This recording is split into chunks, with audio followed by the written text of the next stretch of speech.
All right, folks, welcome back. Some folks might be actually getting out of Gettr after CEO Jason Miller banned Nick Fuentes, really kind of without an explanation. Yeah, and Carl, that ban, well, it caught the attention of YouTuber Tim Pool, who invited Miller on his show. And the result for Gettr, now joining us now, is CEO and co-founder of FreeSpace Social, Jon Willis. Jon, thanks for joining us.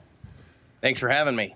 So, Jon, look, Jason's on our team. I don't want to talk bad about him. Gettr has generally been a free space for people to, pardon the pun of your social platform, FreeSpace.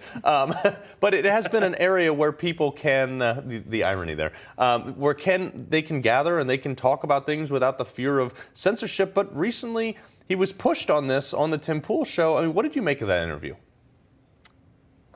You know, that interview was telling because when it comes to running a social media platform, it's a very slippery slope when you get into the assumption game, when you assume that someone is going to be doing something nefarious when they actually haven't done it yet. And that's what happened with the Nick Fuentes thing, where he went out there, made one single post about Groyper or whatever the heck that is, and wanted to know where they were on the Gettr platform, and Gettr shut him down. And when Tim questioned Jason on it, Jason didn't give a good answer and didn't also cite anything in their terms of service specifically that banned Nick for doing that. And that's where the slippery slope comes. When you start falling into the same habits and patterns that big tech does, where they just assume that you're going to be doing something bad, or assume just because of who you are that we're just going to go ahead and shut you down because we think you're going to do something bad.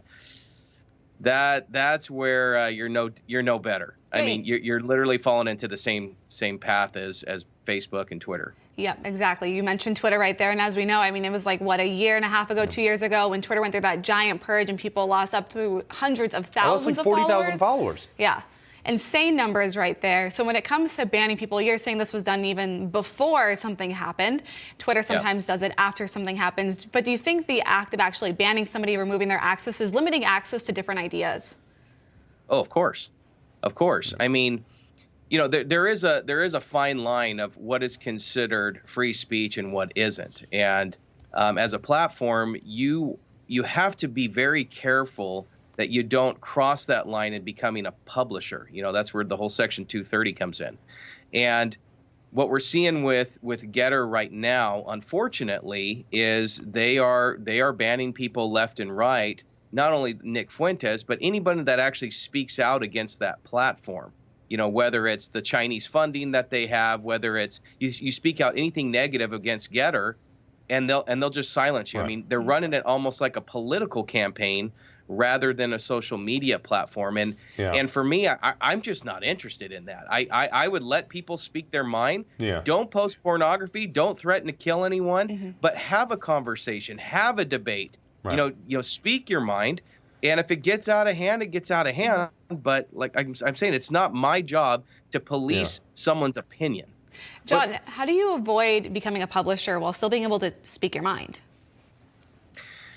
That's a very good question. So when it comes to your terms of service, that's where you set your rules. Think of it like rules in a football game. You have 100 yards to hit each other as hard as you can, but you also have out of bounds lines. And so what you do within that football field will determine what you can or can't say or can and can't do. But there are those out of bounds lines. And so for us specifically with FreeSpace, we make sure that our terms of service are very much based in common sense. We don't want any child trafficking, solicitation, or facilitating on our platform. We don't want pornography. We don't want any really strong sexually explicit language, that type of thing. But when it comes to political ideology, I mean, that's where you get into really, really dangerous territory. Yeah. Well, I'm going to go on your platform and start criticizing your political ideology, Jon Willis, CEO of FreeSpace. I appreciate you being here. That's fine. I'm going to make a comment about that tie, dude. I think that thing glows in the dark. You don't like my tie? It's vibrant. Shots fired right there. It's like this stunning personality I have right here. Oh, man, it's home, brother. Jon, our producer got in her ear and said, thanks for that burn right there, too. That was a good one. Because it's my show, I'm going to end this interview, Jon. All right, thanks for being with us, Jon. We appreciate it. Thanks, bud. Yep. All right, coming up, Amanda Brillhan's is going to be back for some more headlines from the Newsmax news desk, and our own Lindsay Keith previews the latest